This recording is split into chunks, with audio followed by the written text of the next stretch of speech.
Olá, pessoas queridas. Nós vamos para mais uma fagulha do livro Chamamentos. 21ª fagulha: afeto sim, afago não. Ele vai comentar a respeito da carência nos relacionamentos de trabalho. É claro que ele também considera a possibilidade de pensarmos em todos os relacionamentos. Lembrando que a gente está na parte de analisar os relacionamentos. E quando ele coloca afago e afeto, ele traça uma diferença, né? Assim como a gente fez no vídeo anterior, entre imaginação e fantasia, compreender o sentido das palavras faz com que a gente possa usá-las com assertividade, né? Com clareza. A gente precisa ter uma fala mais precisa, para que não haja distorções, má interpretação. O que atrapalha muito os relacionamentos é a má interpretação. E nós vamos entender agora o afeto e o afago nessa perspectiva da carência. Os relacionamentos no âmbito profissional, ele também coloca, né, esse contexto, ele ambienta essa discussão nesse lugar dos relacionamentos profissionais. Por quê? A gente também precisa olhar para os colegas de trabalho. Não são pessoas que a gente vai se relacionar como se fossem da família. São pessoas que estão ali reunidas com uma intenção. A gente pode até dizer que haveria um propósito em comum. Cada um na sua atividade, a sua função, o seu trabalho, mas exige, vamos dizer que existe uma exigência de relacionamento entre essas pessoas. Há trabalhos em que as pessoas podem trabalhar, cada uma na execução ali das suas tarefas, que você não vai precisar saber do trabalho do outro, que isso não vai comprometer o seu trabalho. A gente tem o exemplo do filme do Charlie Chaplin, em que ele mostra, né, o trabalho braçal, o trabalho que é físico e não mental, não criativo. O trabalho das fábricas, um trabalho de série, né, em que as pessoas apertam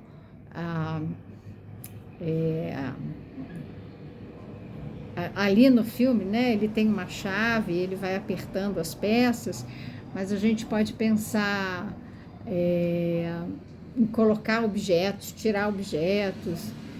E hoje, esse trabalho braçal, que se compara a uma máquina, de fato, com o tempo, com a tecnologia, ele foi substituído por máquina.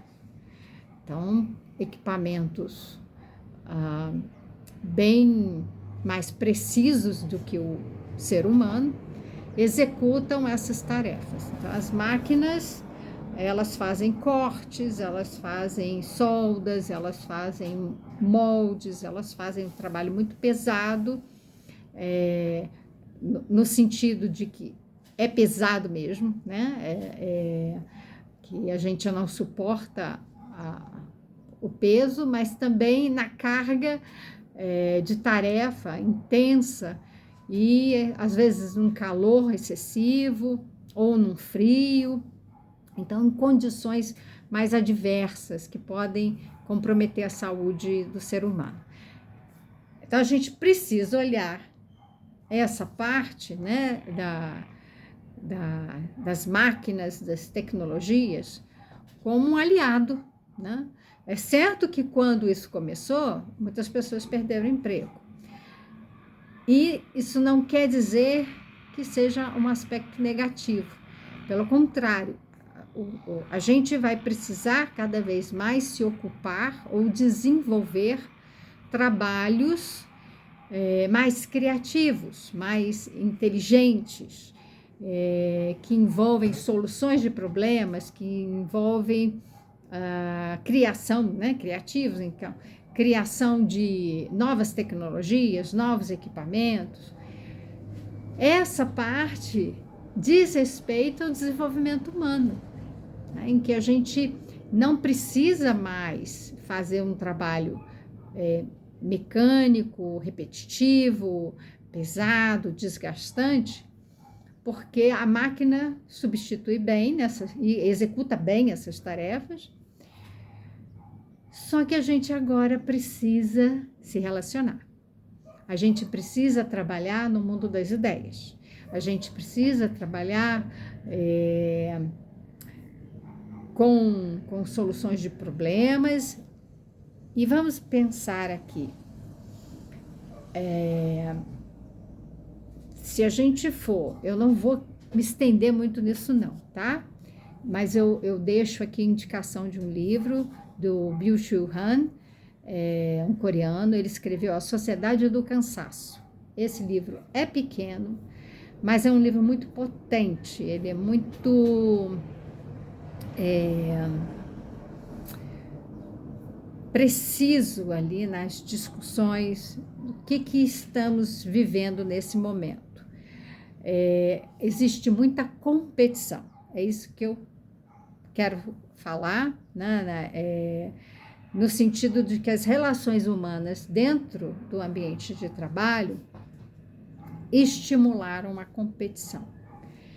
E nós precisamos estar atentos para isso, porque muitas competências e habilidades, uma qualidade de inteligência, né? Inteligência emocional, inteligência voltada para os relacionamentos, inteligência em que a gente, além de ser criativo, né? Nós podemos, de fato, fazer um trabalho de qualidade, inovador. Acontece que, para que a gente possa desenvolver esse trabalho, nós precisamos ter uma educação lá na infância que não cerceie a criatividade da criança. A criança, ela já nasce com isso, né? Com uma busca por conhecer o mundo, né? Onde que eu tô, que lugar é esse que eu nasci, que língua é essa que vocês falam, como é que vocês se comunicam, como é que é o nome das coisas, como é que as coisas, como que eu faço, né? Como que eu uso as coisas que existem, como que tudo acontece, né? Como o sol nasce, como que a noite chega, fica tudo escuro. Ela tem essa curiosidade e ela tem uma criatividade. Se a gente trabalha a imaginação da criança ao invés da fantasia, então se a gente trabalha a imaginação, ou seja, a criação com base em dados de realidade e não a fantasia, porque a fantasia a gente escapa da realidade. Usar, por exemplo, a menina que vai lá brincar de cozinhar e ela usa o barro para fazer a comida, ela poderia estar na cozinha junto com a mãe ou com algum responsável, né, um adulto responsável, de fato fazendo uma comidinha, em que ela, por exemplo, um biscoito, que ela vai poder fazer dentro da capacidade dela e depois ela vai comer de verdade, dados de realidade, e ela usa todos os potenciais dela, ela vai estar desenvolvendo. Então, isso ajuda no desenvolvimento da criança, né? Cognitivo, emocional, social, tudo isso além dos aspectos psicomotores. o que na fantasia não é tão assim, não é tão acentuado assim. Na fantasia, nós temos esse elemento que ele vai trazer aqui para a discussão, a carência. Na fantasia está faltando esses elementos. A criança, ela precisa inventar algo que fica no seu mundo interno, para suprir a carência em que ela está vivendo, em geral uma carência de atenção, de afeto, de troca. Então, lembra que eu falei da comidinha? Ela pode estar geralmente o quê? Brincando num quintal, sozinha ou até acompanhada de outras crianças, mas a criança pequena, ela brinca ao lado de outras crianças, ela ainda não tem competência, né? No sentido do desenvolvimento cognitivo, desenvolvimento cerebral, ela está desenvolvendo isso. Então, ela brinca ao lado de outras crianças, ela até fala, ela até interage ali, mas brincar com, né? Essa partilha é algo que ainda está surgindo no repertório da criança. O que acontece? Ela acaba sendo deixada sozinha. E ela inventa aquelas coisas, como comidinha, um amigo imaginário, né? Os bichinhos que falam, porque ela vê desenho que os bichinhos falam, ao invés de estar, de fato, no relacionamento com alguém, né? Estando aos cuidados de uma pessoa, que vai oferecer para ela aqueles materiais. Então, vamos fazer um biscoito. A farinha, os ovos, né? o fubá, ou então o chocolate, dependendo do tipo de biscoito, mas é de verdade. Existe uma entrega, existe uma confiança, exige, inclusive, que ela tenha acesso à receita, embora ela não saiba ler e escrever, ela está aprendendo e ela está observando aquilo, ela começa a explorar aquilo tudo e tem mais. Essa possibilidade dela realizar algo que é real, que é ali na cozinha, que quando os adultos usam, ela participa, ela faz, depois ela come, existe ali uma relação de confiança. Essa criança se sente fazendo parte. Existe a diferença, obviamente, de um para o outro, e quando a gente cresce nessa carência, na fantasia, a gente vai também um elemento importante, quando a gente é educado na obediência, na solidão, então assim, na solidão, a criança é deixada sozinha brincando,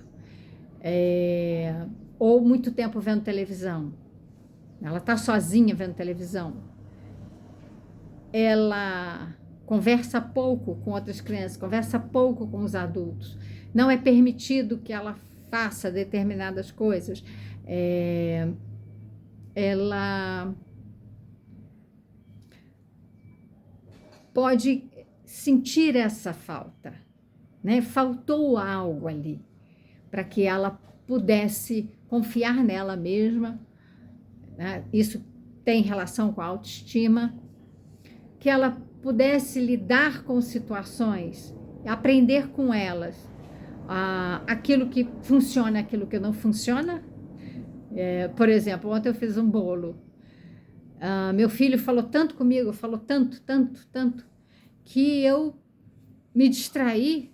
Quando eu fui retomar para a massa já estava pronta. Era só colocar o fermento e levar para o forno. Eu senti que eu não tinha colocado os ovos. Eu falei, eu não coloquei os ovos aqui, eu fiz tudo isso, mas não coloquei os ovos, porque eu bati no liquidificador aquela massa, E aí eu fiquei, coloquei ou não coloquei? Coloquei ou não coloquei? Aí eu fui olhar, lixeira, tinha casca de ovo ali. Mas eu estava sentindo assim, não me lembro de eu ter colocado os ovos. Mas eu usei os ovos para fazer outra coisa. Eu usei os ovos para fazer o pão. Aí eu, caramba, o que aconteceu? Eu coloquei a massa no forno e murchou tudo. Não cresceu, não tinha ovos.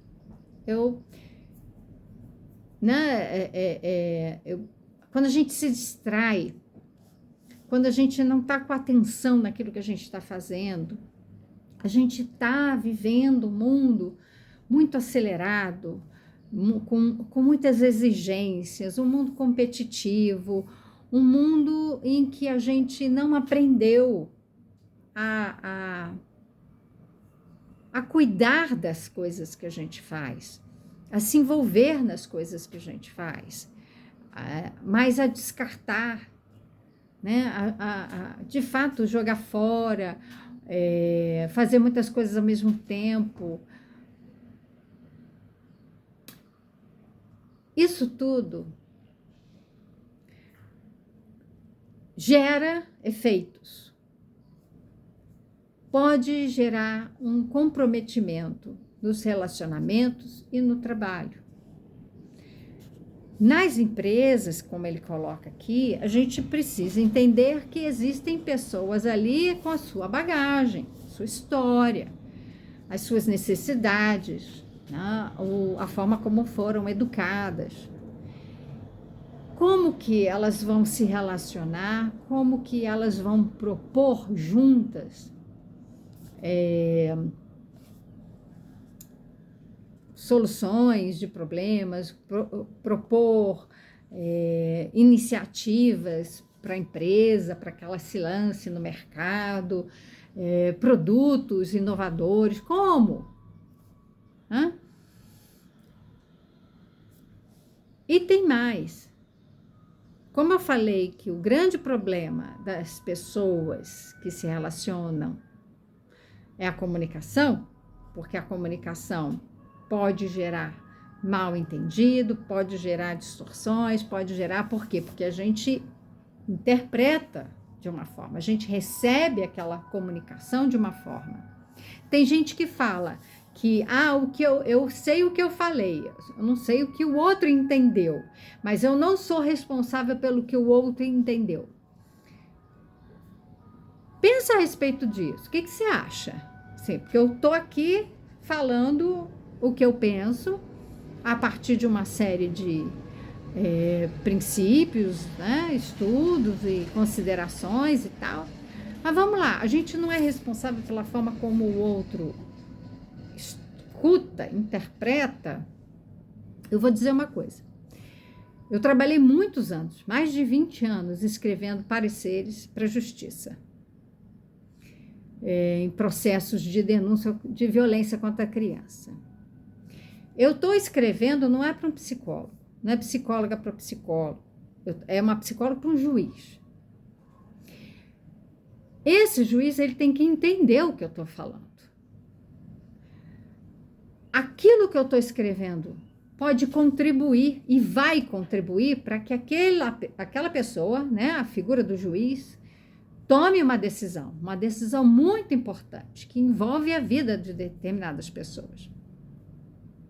E, acima de tudo, a gente tem que pensar o quê? Na proteção da criança. Então, a escrita, ela tem que ser muito cuidadosa. Muito cuidadosa. Eu fui chamada até para dar uma aula para psicólogos e assistentes sociais do TJ, né, o tribunal, sobre elaboração de documentos, sobre escrita psicológica. A minha tese de doutorado foi sobre isso. Só que eu ainda não publiquei. Então, é uma coisa que, quem sabe mais para frente. Mas está disponível. A tese de doutorado disponível gratuitamente para quem quiser. É só fazer o download no site. Mas, voltando, a importância do que nós falamos, porque isso gera efeitos. Como o juiz vai ler e vai interpretar, eu tenho que me preocupar com isso. Não é problema dele. Eu tenho que me preocupar com ele, com como ele vai compreender, como que ele vai usar das palavras que eu coloquei. Então, eu sou responsável, sim. Não total, mas em parte. Na parte que me coube escrever com clareza, com precisão, usando realmente uma linguagem adequada, que a pessoa que não é profissional de psicologia possa entender sem distorção, sem equívocos. Isso eu tenho que buscar garantir no meu documento, na minha comunicação. Uma comunicação por escrito, uma comunicação verbal. Então, nós temos que aprender a nos comunicarmos. Então tem o livro do Marshall Rosenberg, Comunicação Não Violenta. Por que ele precisou escrever? Porque ele percebeu a forma como nós nos comunicamos é extremamente violenta. Extremamente, não é pouco, é extremamente violenta. Por quê? Porque é atravessada por uma série de exigências, né, com as nossas carências, a forma como a gente cria expectativas. Então, nós esperamos que o outro faça, entenda, resolva. Ele tem que ser do jeito que eu imaginei. Se a gente não trabalhar esses elementos, como nós estamos fazendo aqui, para perceber que o outro é um mundo à parte, em que eu estou em interação, estou me relacionando e eu preciso estar consciente disso, para que haja o respeito, para que haja indagações. O que você está querendo dizer com isso? Eu não entendi bem, me explica. Então, isso, a gente pergunta. Não vamos tirar conclusões antecipadas, porque isso atrapalha na comunicação, isso atrapalha no entendimento e, mais seriamente, vai atrapalhar lá para frente, nos desdobramentos disso tudo, na resolução dos problemas, ou então, como juiz, na tomada de decisão, nas nossas escolhas. Por que nós, muitas vezes, nos frustramos? Porque não consideramos os vários elementos e tomamos decisões que, no final, não era aquilo que a gente queria. Se é certo ou errado, você vê que eu não estou usando essa palavra. Não estou querendo entrar nesse julgamento, mas que o resultado não era aquilo que a gente queria, não era o esperado. Essa comunicação, esse relacionamento que se dá tanto na empresa, que dali não são pessoas amiguinhas, são colegas de trabalho. A comunicação, inclusive eu vi essa semana, uma pesquisa que foi feita numa empresa de elogiar os funcionários. Era uma empresa, né, de vendas e elogiando o desempenho, a venda de cada pessoa. Mas havia uma em especial que era um desastre. Estava lá na empresa, mas não vendia bem, não alcançava lá os índices esperados, as metas e tal. E eles falaram, como é que a gente vai elogiar se essa pessoa, de fato, tem muitos problemas para vender, tem problemas aqui de alcançar as metas. Aí falou, com essa nós vamos fazer uma abordagem diferente. Veja que vamos mudar a linguagem para alcançar aquela pessoa, para provocar nela um desejo, um interesse, né, uma vontade para realizar. Ela tem que sentir que aquilo ali, aquilo que ela faz, tem um propósito. Por quê? Muitas vezes, a gente já falou isso, a gente está num trabalho que é só para ganhar dinheiro, porque a gente quer viver a vida no final de semana, quando não está trabalhando. É sexta-feira, é feriado. Por quê? Porque no trabalho a gente não se realiza ali. Então, pensar sobre isso também. Mas vamos lá. Com essa pessoa, a estratégia foi diferente. Falou-se o que para ela? Elogiou-se a pessoa. Você é uma pessoa muito inteligente, muito competente, muito capaz de fazer as vendas, atingir as metas. A empresa confia muito em você. Nós temos certeza de que você se empenha, se dedica, que você é uma pessoa, né, com a capacidade para alcançar o que a empresa quer. Dito isso, naquele mês de avaliação, essa pessoa que tinha um péssimo desempenho, ela superou todas as metas, todas as vendas das outras pessoas. Foi o vendedor número 1. O que se provocou nessa pessoa? Os sentimentos, a autoestima. Foi naquele lugar da carência. Nós somos carentes, nós temos ali um lugar de falta. Onde que a gente precisa olhar? É responsabilidade do outro cobrir a nossa carência? Não é. É nossa. Só que para isso a gente precisa identificar. E aí, quando ele coloca a questão do afeto, sim, porque o afeto, a gente vai trabalhar com as emoções, os sentimentos, a gente vai trabalhar com a autoestima, com respeito, com os valores, com princípios. Existe uma relação de afeto. Agora, quando vai para o afago, o que é o afago? A gente faz um afago num cachorro, por exemplo, né? A gente faz um carinho, passa a mão, né? No sentido de ir tentar agradar mimando. É uma coisa que não vai na pessoa, vai vai na chantagem, né? Vai na barganha, vai por outros caminhos. Então, uma coisa da gente promover distorções e não valorizar a pessoa, né, por como ela é, por ser quem ela é, mas de fazer afagos como, ai, que bonitinho, ai, que gracinha, você fez tudo direitinho, parabéns por isso. Esse tipo de elogio que a gente já viu que não vai dar em nada, né? É um elogio vazio, em que a gente acaba elogiando o resultado, e não o processo, e não as capacidades dessa pessoa. Quando a gente reconhece a pessoa que está ali, no trabalho, no relacionamento, na família, e valoriza a pessoa como ela é, a gente reconhece, a gente dá valor, a gente olha, percebe, vê que essa pessoa existe, ela tem opinião própria, ela tem ideias, ela tem os valores, e ainda assim, pode ser tudo diferente dos meus valores, as minhas ideias, mas ainda assim, eu reconheço nessa diferença uma riqueza, porque se é tudo igual,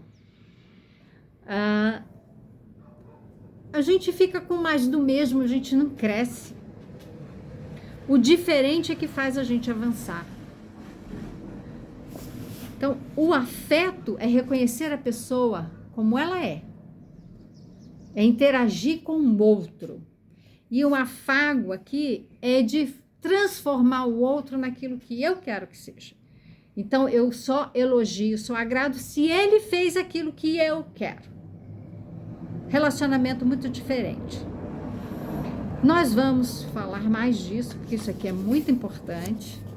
E aí ele fala para a gente aproveitar o nosso caderninho de anotação. Então, pegue lá e perceba nos relacionamentos como que a gente deve manter o equilíbrio, como que a gente deve se relacionar para manter os afetos. e não os afagos? O que a gente pode criar? Que tipo de conexão? Que tipo de relacionamento? O que a gente está valorizando nos relacionamentos para ter o equilíbrio? Tá certo? Muito obrigada por sua presença e até a próxima fagulha.